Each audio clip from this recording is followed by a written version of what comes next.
वही जीएस के पेपर में यूपीएससी में पूछा जाता है और वहीं पर बच्चे गलत करके आते हैं या फिर उनको डिफिकल्टी फेस करनी पड़ती है। आज मैं गारंटी दे रही हूँ, अगर आप इस टॉपिक को नहीं पढ़ते हो बेटा, वो होता है ना छोटा पैकेट बड़ा धमाका, ये है मार्जिनलाइज्ड। एक सिंपल वर्ड है, लेकिन अगर आप लोग देखोगे ये टॉपिक बड़ा ही डेंजरस है। जब आप पढ़ोगे तो आपको समझ आएगा। लेकिन मैं इस बात की आपको गारंटी दे रही हूँ, अगर आप लोगों ने आज इस चैप्टर को अच्छे से मेरे साथ पढ़ लिया और अच्छे से प्रीलिम्स और मेंस के क्वेश्चन प्रैक्टिस कर लिए, तो आपका एक भी मार्क्स इस टॉपिक से कट नहीं सकता। इस बात की गारंटी मैं आपको दे रही हूँ। तो आज बैठ जाना नोटबुक पेन लेके और बैठ जाना, बिल्कुल सोच लेना कि आज तो मैं इस टॉपिक को कवर कर ही रहूंगा, इस टॉपिक से मेरा एक भी मार्क्स नहीं कटने वाला। तो आज हम इस चैप्टर को जो करने वाले हैं, नाम बड़ा ही सिंपल, नाम क्या है? मार्जिनलाइज्ड। इसका मीनिंग क्या है? हास्यकरण। यानी कि कोई ऐसा विषय है जिसकी हम कदर ही नहीं करते भाई, उसको इग्नोर कर रहे हैं, बार बार इग्नोर कर रहे हैं। आप लोगों ने देखा होगा, मैं अपने परिवार में ही बात करती हूँ, सबसे ज्यादा इंपॉर्टेंस किसको दी जाती है, गर्ल्स या फिर बॉयज? यहाँ से तो हम छोड़ देते हैं। पहले मैं ये पूछ रही हूँ, हमारे घर में सबसे ज्यादा इंपॉर्टेंस किसको दी जाती है, गर्ल्स या फिर बॉयज? आप लोग बताइए। आप लोग बोलोगे सिंपली मैम बॉयज, हमें तो मिलती है, बोलोगे ये चीजें। अब जो गर्ल्स है बेटा, वो भी गर्ल्स हो गई, वुमेन्स हो गई, वो भी तो मार्जिनलाइज्ड ही है, वो भी तो मार्जिनलाइज्ड है। हास्यकरण का ही तो टॉपिक है वो भी। इसमें क्या होता है, जहां पर एक इंसान कमजोर है, इकोनॉमिकली स्टेबल नहीं है, पॉलिटिकली उनको राइट्स नहीं है, या फिर सोशली वो अच्छे से नहीं कर पा रहे हैं, तो यहाँ पर क्या होता है, वो हास्यकरण का टॉपिक बन जाता है। हास्यकरण वही होता है जिसका ध्यान केंद्रित ना कर पाए। हमारे जो, जैसे आप लोगों ने देखा होगा नोटबुक में लेफ्ट साइड कॉर्नर जो है ऐसे कैसा पड़ा रहता है पेज, अब वो क्या है, वो एक हास्यकरण का ही तो टॉपिक है, जहां पर जिस पर ध्यान केंद्रित ना किया जाए और उसको ऐसे कैसे छोड़ दिया जाए, इग्नोर किया जाए उनकी प्रॉब्लम्स को, उसी को बोलते हैं हास्यकरण।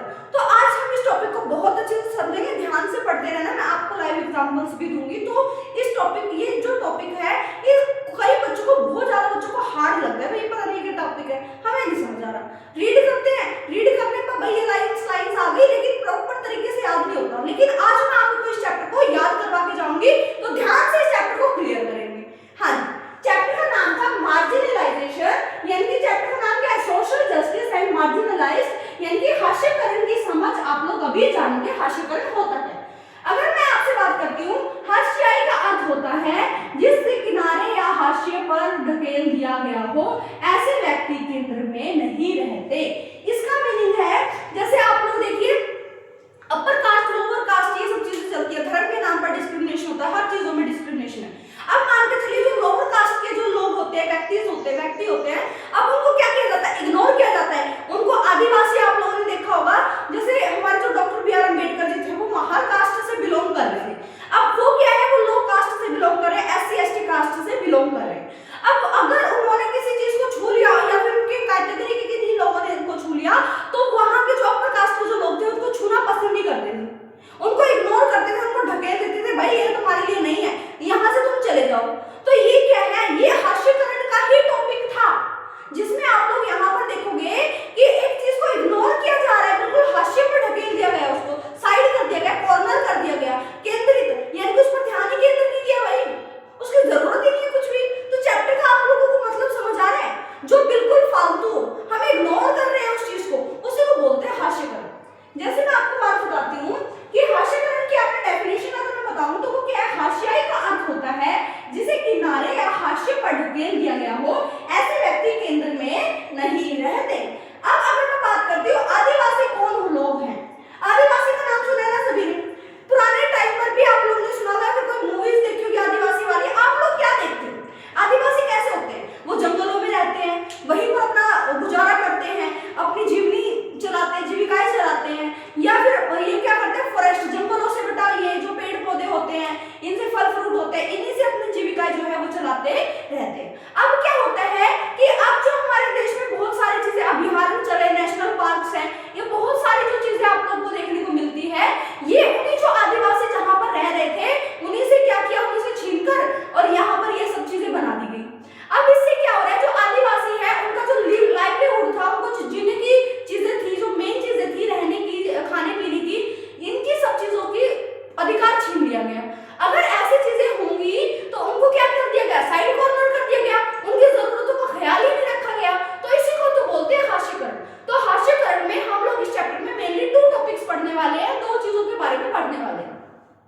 धर्म, हमारे देश में भी सबसे ज्यादा कौन है? हिंदू है, सिख है, ईसाई है, लेकिन सबसे कम कौन है भाई? सबसे कम है हमारे देश की। अगर हम आबादी की बात करते हैं, जनसंख्या की बात करते हैं, हमारे पूरे देश की जनसंख्या का 14.2% जो है हमारे देश में मुसलमान है। आज हम इस चीज के बारे में भी पढ़ेंगे। लेकिन आज हमें जो दो टॉपिक्स कवर करने हैं इस चैप्टर में, वो एक तो आदिवासी और दूसरा है मुस्लिम। तो यहाँ पर देखेंगे भाष्यकरण का टॉपिक कैसे बन गए, ठीक है। आज हम इस चैप्टर को क्लियर करेंगे। आदिवासी कौन लोग है भाई? आदिवासी शब्द का अर्थ है होता है मूल निवासी। क्या होता है? मूल निवासी। ये ऐसा समुदाय है जो जंगलों के साथ जीते आए हैं। आदिवासी कैसे हैं? जो जंगलों के साथ जीते आए हैं और वहीं पर अपना रहन सहन कर रखा है, वहीं पर अपनी जीविकाएं चलाते हैं। तो आदिवासी का मूल क्या है? आदिवासी का जो मूल निवासी है उनको क्या? आदिवासी शब्द का अर्थ होता है मूल निवासी। ये एक ऐसा समुदाय है जो जंगलों के साथ जीते आए हैं और जंगलों में ही रहते हैं। अब क्या है, भारत में 8% आबादी जो है वो आदिवासियों की है। भारत में टोटल 8% जो आबादी है, टोटल पॉपुलेशन है भारत की, उसमें से जो 8% पॉपुलेशन है वो क्या है? आदिवासी है। क्या है? आदिवासी है, जो जंगलों के सहारे जीते हैं। जो क्या कर रहे हैं? जंगलों के सहारे जीते हैं। अगर मैं बात करती हूँ जमशेदपुर, जमशेदपुर नाम सुना होगा आपने, राउरकेला नाम सुना होगा, बोकारो नाम सुना होगा और भिलाई का नाम सुना होगा। अब अगर आप लोगों ने इनके नाम सुने हैं तो यहाँ पर सबसे ज्यादा आदिवासी रहते हैं। यहाँ पर सबसे ज्यादा आदिवासी रहते हैं। भारत में 500 से ज्यादा तरह के आदिवासी समूह हैं और इनमें से मैंने आपको बताया जो आपकी बुक्स में लिखा हुआ है। देखो मैं एक बात और बता देती हूँ आप लोगों को। आपको जब मैं चैप्टर पढ़ा रही हूँ, इस चैप्टर के पढ़ाने के बाद, नोट्स बनाने के बाद आपको इस चैप्टर की रीडिंग करनी है, तब मुझे बताना क्या आपको ये चीजें समझ आई या नहीं, क्या मैंने रिलेटेड टॉपिक्स नहीं कराए। मैं इस चीज की गारंटी ले रही हूँ, अगर मैंने ये टॉपिक कराया है तो आप लोग इससे क्वेश्चन बना पाओगे। और चैप्टर की रीडिंग करके देखना, मैंने वही चीजें कराई हैं जो आपकी बुक्स में है और कुछ ना कुछ आपके यूपीएससी के पर्पस से भी कुछ ना कुछ जोड़ा है ताकि आप लोग को चीजें समझ आए। तो अगर मैं देखती हूँ तो मेन चीजें क्या है? जमशेदपुर, राउरकेला, बोकारो और भिलाई का नाम आपने सुना होगा। भारत में 500 से ज्यादा तरह के आदिवासी समूह हैं। जैसे कि आदिवासी कहाँ कहाँ पर आप लोग को देखने को मिल जाएंगे वो बता देती हूँ। छत्तीसगढ़, झारखंड, मध्य प्रदेश, उड़ीसा, असम, मणिपुर, मेघालय, नागालैंड, त्रिपुरा, मिजोरम, ये सारे के सारे जो है इनमें क्या पाए जाते हैं? आदिवासियों की संख्या ज्यादा है। कौन कौन से भाई याद रखना है, क्या मतलब प्रीलिम्स में क्वेश्चन आ जाए आदिवासी सबसे ज्यादा कहां पर रहते हैं और इनमें से कोई नाम डाल दे तो क्या करोगे भाई? कैसे कंफर्म करोगे इसमें ज्यादा है उसमें ज्यादा है? तो यहाँ पर आपको बिल्कुल टॉपिक से बिल्कुल रिलेट करके पढ़ना है हर चीजें। तो यहाँ पर क्या है? छत्तीसगढ़, झारखंड, मध्य प्रदेश, उड़ीसा, असम, मणिपुर, मेघालय, नागालैंड, त्रिपुरा, इन सभी राज्यों में आदिवासियों की संख्या ज्यादा है, सबसे या फिर सबसे ज्यादा है। 1931 में 1931 के पहले या फिर 1931 में क्या था कि भी जो आदिवासियों को रिजेक्टेड माना जाता था, उनका बहिष्कार किया जाता था। उनको मतलब शब्द भी क्या इस्तेमाल किया जा रहा है? बहिष्कार, बहिष्कृत कर दिया है। 1931 से पहले आदिवासियों के लिए बहिष्कृत, रिजेक्टेड शब्द इस्तेमाल होता था। यानी कि आदिवासियों की कोई लाइफ नहीं थी, वो बस जंगलों में रह रहे हैं, वो सारी संस्कृति से दूर रह रहे हैं। जैसे हमारी संस्कृति वैसे उनकी नहीं है। आप लोग देखोगे पगड़ी सी एक वो पहन के रखते हैं भाई, क्या करते हैं? पत्तों जैसा फूल बना के रखते हैं अपने चेहरे पर, पता नहीं क्या करके रखते हैं। ऐसे ही आदिवासी आप लोग को देखने को मिले और ज्यादातर डांसिंग करते हैं, ज्यादातर क्या करते हैं? नृत्य करते हैं। नृत्य करते हुए आदिवासी आप लोग को देखने को मिलेंगे। अब वो हमारे कल्चर से बिलोंग नहीं कर रहे हैं तो हम क्या करेंगे? हम उनको नफरत की निगाहों से देखने लग जाते हैं, भाई ये तो हमारे जैसा नहीं है। इनसे क्या होगा? आदिवासी जो है, आदिवासियों के लिए हमारे मन में क्या आ गई? डिस्क्रिमिनेशन पैदा हो गए, भेदभाव हो गए, पूर्व ग्रह जाग गए, हमारी जो रूढ़िबद्ध धारणा है वो वहां पर जाग गई। तो जो आदिवासी है उनको क्या कर दिया गया? उनको रिजेक्ट कर दिया गया, उनको बहिष्कृत कर दिया गया, उनको कोई भी इज्जत, रिस्पेक्ट नहीं दी गई। तो 1931 के पहले आदिवासियों के लिए बहिष्कृत शब्द का इस्तेमाल किया जाता था। 1935 में आदिवासियों को एसटी कैटेगरी में लाया गया। 1935 में क्या किया गया? आदिवासियों को एससी एसटी, आप लोगों ने सुना होगा एससी एसटी कास्ट के लिए इतनी सीट है, इतनी वो है, इतनी वो है। तो आदिवासियों को कौन सी कैटेगरी में लाया गया? एसटी कास्ट की कैटेगरी में लाया गया। एसटी यानी कि शेड्यूल्ड ट्राइब्स। क्या है? Scheduled tribes. अब आर्टिकल 366 एंड 342 में बताया गया है कि एसटीज में कौन कौन शामिल होगा? आदिवासी, मुस्लिम,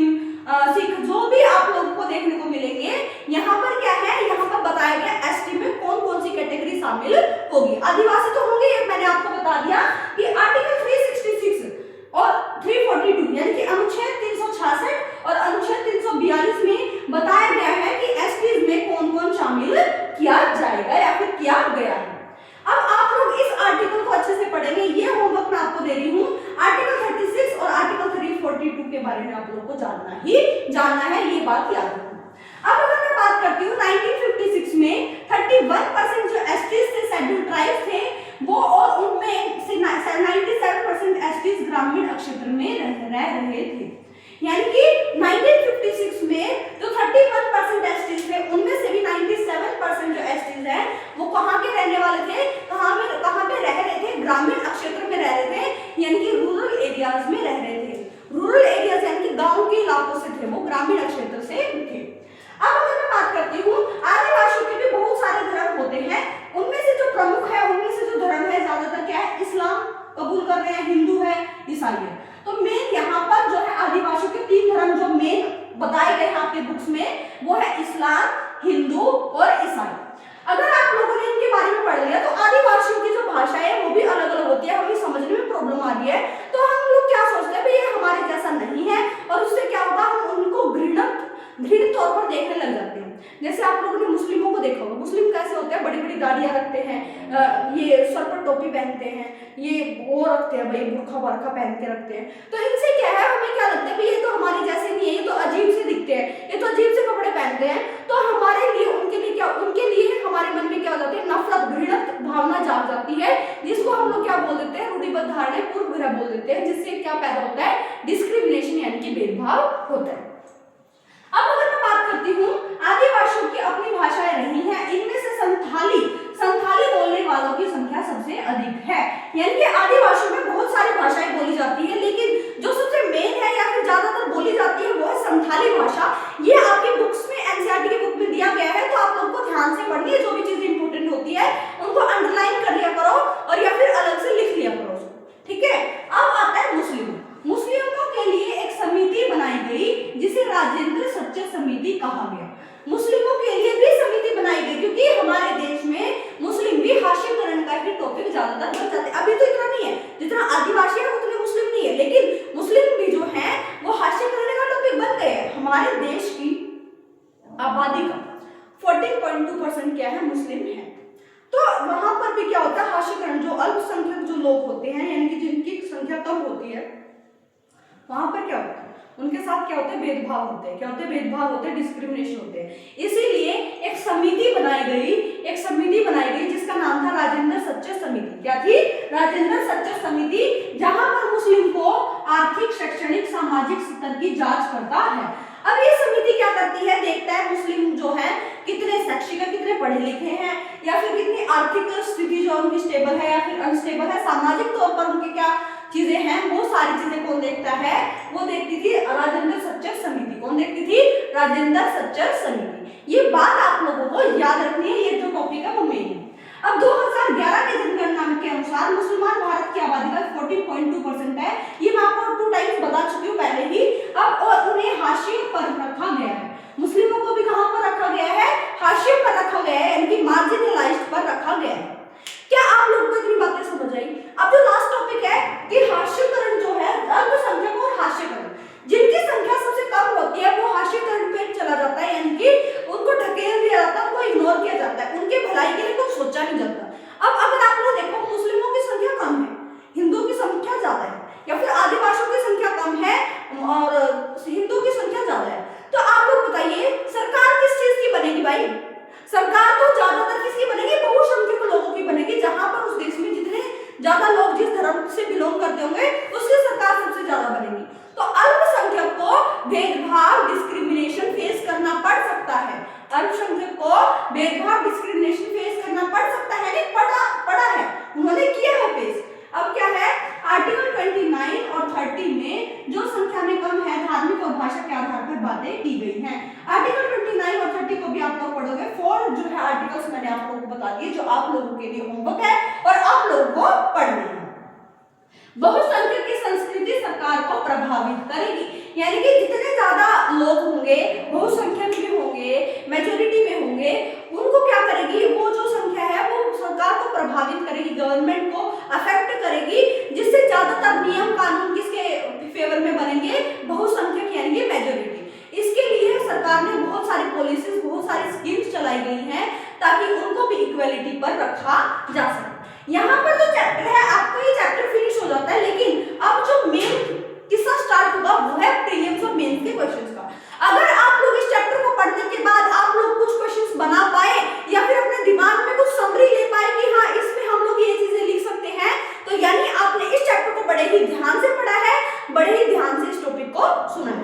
तो मैं इस चीज को इरेज कर रही हूँ, अगर आप लोग स्क्रीनशॉट लेना चाहते हैं तो ले सकते हैं या फिर साथ साथ भी लिखते रहो, साथ साथ लिखो, ठीक है, समझा रही हूँ। ओके, मैं कर रही हूँ इसको इरेज, जल्दी से जल्दी स्क्रीनशॉट ले सकते हो आप लोग, ठीक है। हाँ जी, तो अब हम इसको इरेज कर रहे हैं, कुछ प्रीलिम्स मेंस के क्वेश्चंस हम लोग प्रैक्टिस करेंगे ताकि आप लोगों को अब समझ आए। देखो ये टॉपिक थोड़ा सा है, ये टॉपिक थोड़ा सा हैवी लगता है, भारी सा लगता है भाई कि भाई ये टॉपिक से पता नहीं क्या ही, कुछ नहीं आता आने वाला, लेकिन आता है। इस टॉपिक से 3 से 4 मार्क्स के क्वेश्चंस और बहुत ज्यादा क्वेश्चंस पूछे जाते हैं, ज्यादातर जीएस के पेपर में पूछे जाते हैं। तो आप लोगों के मार्क्स ना कटे, इसीलिए हम लोग अब इसकी क्वेश्चंस की करेंगे प्रैक्टिस कि कैसे क्वेश्चंस आप लोगों को देखने को मिलेंगे। तो यहाँ पर मैं क्वेश्चंस लिख के लेके आती हूँ भाई, यहाँ पर इतनी ज्यादा जगह नहीं होती कि मैं आप लोगों के क्वेश्चंस लिख पाऊँ, इसीलिए मैं एक डायरी में आपके क्वेश्चंस लिख लेती हूँ ताकि मैं आप लोगों से वो क्वेश्चंस पूछ पाऊँ। तो क्वेश्चन है, ध्यान से सुनना, क्वेश्चन ध्यान से सुनना भाई। क्वेश्चन 1 है, पहले लिख देती हूँ तो आप लोग ध्यान से पढ़िए। Which of the following groups are considered marginalized in India? कौन कौन से ग्रुप ऐसे हैं जो मार्जिनलाइज्ड है, यानी कि हास्यकरण का टॉपिक बन चुके हैं? ऑप्शन मैं आप लोगों को दे रही हूँ। फर्स्ट है आपके पास एससी, क्या है, एससी कास्ट। सेकंड आपके पास एसटी, शेड्यूल्ड ट्राइब्स।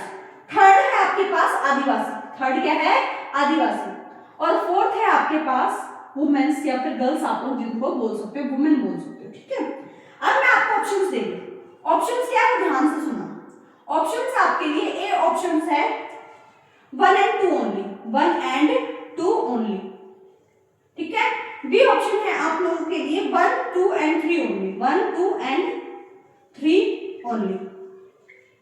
उसके बाद सी ऑप्शन है आपके पास 1, 2, 3 and 4, 1, 2, 3 and 4। उसके बाद डी है आपके पास 2 and 4 ओनली, 2 and 4 ओनली। आप मुझे बताइए मार्जिनलाइज्ड का टॉपिक कौन सा है, कौन सा ग्रुप है जो मार्जिनलाइज्ड में आएगा, हास्यकरण का टॉपिक आएगा, जिसको इग्नोर किया जाता है। आप लोग देखिए एससी कास्ट जो है वो नीचे लोअर कास्ट में आती है, एसटी कास्ट भी जो लोअर कास्ट में आती है, जिनको मार्जिनलाइज्ड हास्यकरण का टॉपिक बना दिया गया। आदिवासी मैंने अभी आप लोगों को बताया कि आदिवासी जो है मार्जिनलाइज्ड का टॉपिक माना जाता है या फिर ग्रुप है उसका। अगर मैं वुमेन्स की बात करती हूँ तो ये भी इकोनॉमिकली और सोशली जो है वो डिसएडवांटेज इनको मिलता है। तो अगर आप लोग देखते हो तो यहाँ पर एससी, एसटी, आदिवासी और वुमेन्स, यहाँ पर अब आपको बताना है कि मार्जिनलाइज्ड का ग्रुप यहाँ पर कौन सा है। ऑप्शन आप लोग देख सकते हो, ये ऑप्शन है। आप लोगों को अभी के अभी कमेंट सेक्शन में आंसर देना है। अगर आपने चैप्टर अच्छे से पढ़ा है, सुना है, तो आप लोग इसका आंसर जरूर कर पाओगे।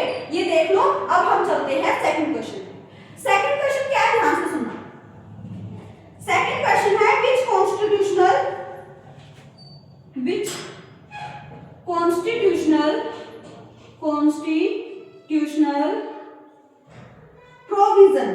provision promotes equality for marginalized group, equality for marginalized group. Equality कौन से कॉन्स्टिट्यूशनल प्रोविजन है, कौन सी इक्वालिटी मार्जिनलाइज्ड ग्रुप को दी गई है, आप लोगों को बताना है किस कॉन्स्टिट्यूशन किस आर्टिकल्स में बात की गई है। तो फर्स्ट आता है right to property. Right to property में बोला गया है कि आदिवासियों को या फिर जो मार्जिनलाइज्ड ग्रुप्स हैं उनको इक्वल राइट्स मिलेंगे। बी ऑप्शन है आपके पास right to equality, B option है आपके पास राइट टू इक्वालिटी, सभी को समानता का अधिकार होगा, या तो ये हो सकता है। उसके बाद थर्ड आता है आपके पास कि डीपीएसपी, डायरेक्टिव प्रिंसिपल्स जो हैं उनमें जो है इनके बारे में लिखा गया है। फोर्थ है फंडामेंटल ड्यूटीज, फोर्थ क्या है, फंडामेंटल ड्यूटीज,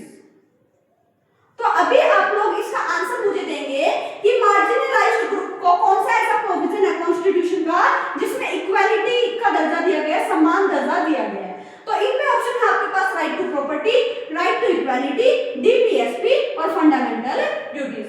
ये आपके लिए होमवर्क है और आप लोग बताओगे राइट टू प्रॉपर्टी किसके अंदर में आता है, right to equality, DPSP, fundamental duties. इसका आंसर आप लोग खुद दोगे। अगर आप लोगों ने चैप्टर पढ़ा है, अच्छे से पढ़ा है, ईमानदारी से पढ़ा है, तो आप लोग इन क्वेश्चंस का आंसर जरूर दे पाओगे। इस बात का ध्यान रखना। अभी मैं इनको टेस्ट कर रही हूँ, अगले क्वेश्चंस लिखवा रही हूँ, तो ध्यान से इनको देखें और आंसर अभी के अभी कमेंट सेक्शन में दें। हाँ जी, तो अब हम चलते हैं, अब हम अगला जो टॉपिक करने वाले हैं वो है आपके पास, हाँ अगला जो टॉपिक है, अगला ही क्वेश्चन मैं आप लोग को करा रही हूँ। हाँ जी, थर्ड क्वेश्चन देखिए। थर्ड क्वेश्चन है the term Adivasi refers to, the term किससे रिलेट करता है? आदिवासी, जो आदिवासी टर्म है वो किससे रिलेट करता है ये आपको बताना है। The Adivasi terms refers to, तो ये आपको बताना है। ऑप्शन ए है अर्बन पुअर, जो शहरी लोग जो हैं, जो गरीब है, उनके बारे में बोला गया, आदिवासी टर्म का इस्तेमाल किया गया है। या फिर माइग्रेंट लेबर्स है। माइग्रेंट लेबर्स क्या होते हैं? जो एक जगह से दूसरी जगह पर आते हैं जॉब करने के लिए, उनको बोला गया है माइग्रेंट लेबर्स। क्या बोला गया है? Migrant labours. सी ऑप्शन आपको देखने को मिलेगा religious minorities,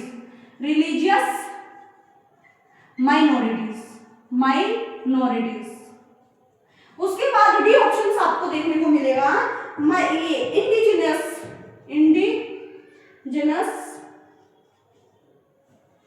tribal communities.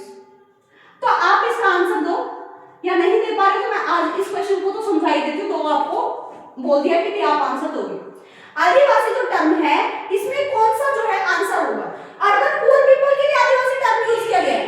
Urban जो शहरी लोग हैं, जो गरीब हैं, उनके लिए आदिवासी टर्म इस्तेमाल किया गया है। या फिर माइग्रेंट लेबर्स, जो मजदूर एक जगह से दूसरी जगह पर जॉब के लिए जाते हैं, उनको आदिवासी का दर्जा दिया गया है। या फिर थर्ड रिलीजियस माइनॉरिटीज, जो धर्म के नाम पर जो कम संख्या में लोग हैं, धर्म में जो है जो अल्पसंख्यक जो लोग हैं, उनको आदिवासी का टर्म दिया गया है। या फिर इंडिजिनस ट्राइबल कम्युनिटीज, जो ट्राइबल कम्युनिटीज है, जो आदिवासी है, उनको बोला गया है रेफर्स। तो अब आपको बताना है इनका आंसर क्या होगा। तो ये थे आपके प्रीलिम्स। अब मैं आपको क्वेश्चन दे रही हूँ मेंस का क्वेश्चन दे रही हूँ, जो आप लोगों को खुद प्रैक्टिस करना है। प्रैक्टिस है discuss the role of government. ठीक है, डिस्कस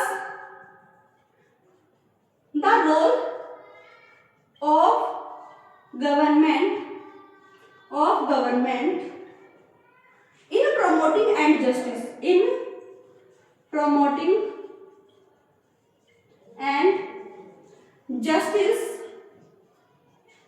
for marginalized group।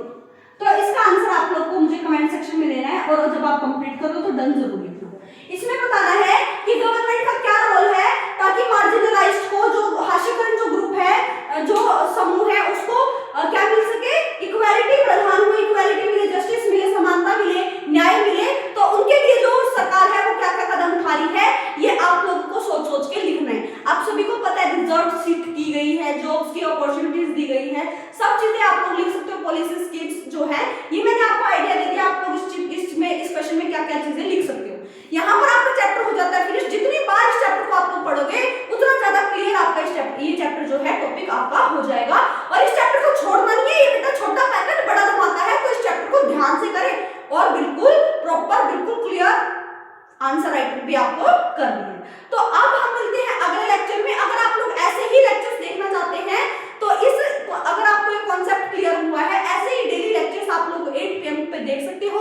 ये हम 8 बजे जो है लेक्चर्स डेली आप लोग ज्वाइन कर सकते हो, इन चैप्टर्स को देख सकते हो। अलग अलग लेक्चर्स में आप लोगों को अलग अलग चैप्टर्स देखने को मिलेंगे। और यहीं पर हम लोग इस YouTube चैनल पर आप लोगों को पूरी NCERT 6 to 12 की पॉलिटी हो, हिस्ट्री हो, जियो हो, ज्योग्राफी हो, इकोनॉमिक्स हो, हर चीज जो है, हर सब्जेक्ट कवर होगा। तो इस चैप्टर को कर ले, इस चैप्टर को कर ले तैयार, और उसके साथ साथ सब्सक्राइब कर ले इस चैनल को, ताकि आप लोगों के पास अच्छे से ये सब टॉपिक्स पहुंच पाए। Okay, thank you.